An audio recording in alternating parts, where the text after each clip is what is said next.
Ilalabas na on March 15 ang tickets para sa Simula at Wakas World Tour Kick-Off Show. Gaganapin ang kick-off show nila sa Philippine Arena on May 31 at ayon nga kay Ana Puno ng Star Media Entertainment, Inc., isa sa producers ng concert na iyon, sa March 15 na nga magsisimulang magbenta ng tickets.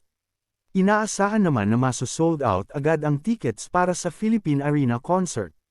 Samantala, kamakailan lang ay nag-ocular na ang grupong SB19 sa Philippine Arena. Co-producer kasi sa kick-off show nila ang production outfit nila na 1Z Entertainment.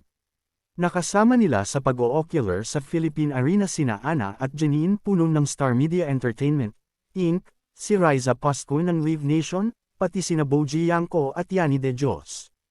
Kwento ni Ana, sobrang excited na ang SB19 sa kanilang kick-off concert kaya asahan daw na pasabog yun, ha? Damang-dama naman ang excitement sa atin, ang mga fanny ng SB19, sa world tour ng grupo. May ibang atin fans nga napupuntahan daw ang lahat ng concert ng SB19. Aba, ang bongga,